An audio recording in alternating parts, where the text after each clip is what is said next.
pour dire que toutes les villes du Burkina Faso et à l'extérieur du pays, ce 30 avril est historique pour ces villes-là. Les hommes et femmes sont mobilisés par milliers en soutien au président du Faso, le capitaine Ibrahim Traoré. À Ouagadougou, à la place de la Révolution, la manifestation a connu la participation du gouvernement avec à sa tête le Premier ministre Rim Talba, Jean-Emmanuel Ouedraogo, porteur d'un message du chef de l'État. Le message transmis est celui de la détermination jusqu'à la victoire finale contre l'impérialisme. Avant le Premier ministre, c'est la coordination nationale des associations de veille citoyenne qui exprime son incompréhension et sa désapprobation, surtout des propos de l'Américain Michael Langley sur la gestion des ressources du Burkina Faso. La synthèse des discours avec Karim Bidjenga. Et à l'issue donc de cette bénédiction, vous attendez également, il y aura la déclaration. Jour de grande mobilisation de soutien au président du Faso, le capitaine Ibrahim Traoré. Jour de discours de vérité. À la place de la révolution de Ouagadougou, face aux citoyens rassemblés par milliers, le président du mois de la coordination nationale des associations de veille citoyenne ouvre le bal des interventions.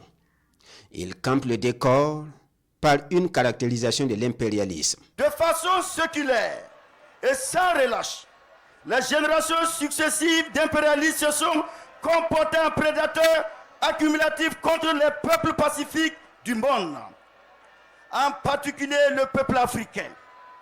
Ainsi, ils ont massacré, pillé, esclavagisé, colonisé nos nations libres, après les avoir balkanisées, pour mieux les soumettre à une domination et une exploitation perpétuelle. Les 10 fils de l'Afrique qui ont osé dénoncer ou tenter de s'affranchir de ce joug bestial ont été embastillés, torturés, humiliés et tout simplement assassinés.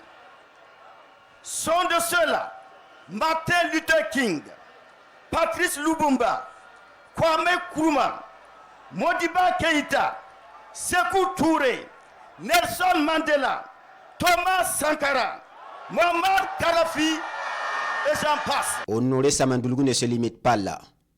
Il demande les propos du général américain Michael Langley sur la gestion des ressources minières du Burkina Faso. Des propos qu'il juge incompréhensibles face aux grandes réalisations à l'actif du capitaine Ibrahim Traoré.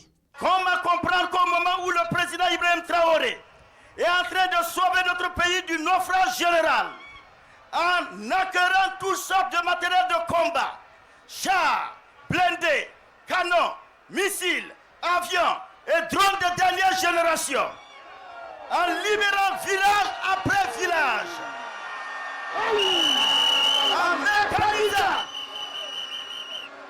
l'agriculture, en ouvrant à tour de bras des usines, en équipant les régions sanitaires de cliniques mobiles, en appuiant la dette intérieure qui se chiffrait à plus de 1000 milliards de francs CFA, en bitumant des routes, des villes et des campagnes, en constituant des dizaines de tonnes de réserves d'or, en construisant avec ses pairs du Mali et du Niger le tout premier espace confédéral africain du XXIe siècle.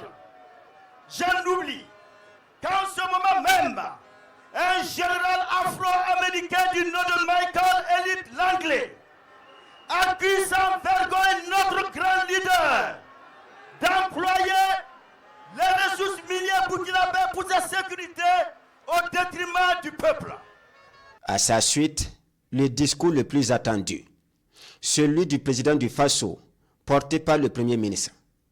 Avec lui, il est question de rappel historique sur les méthodes impérialistes.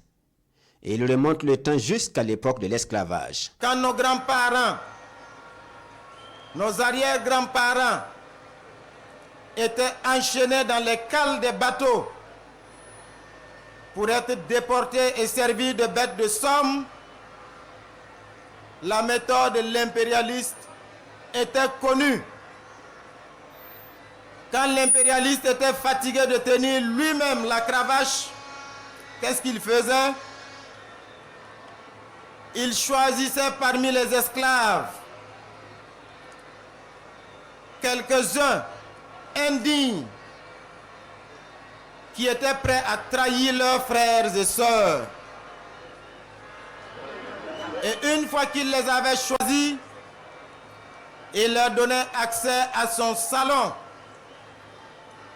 Et ils avaient le droit de se disputer les miettes avec les chiens de l'impérialiste.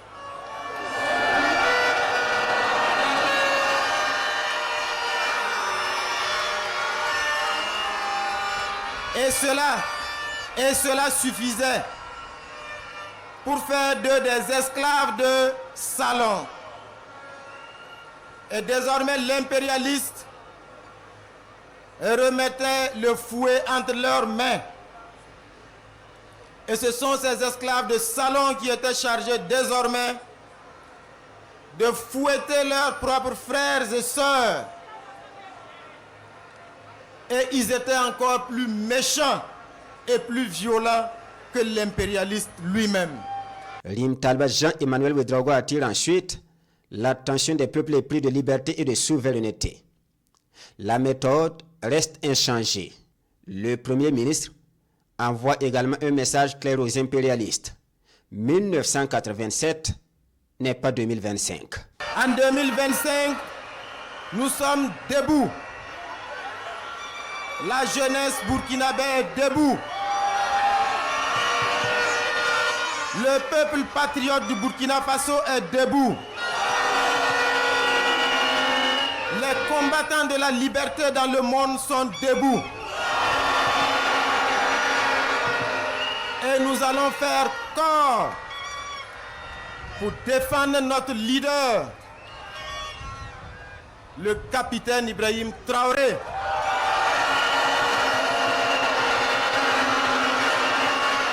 Parce que nous avons cette chance, notre génération,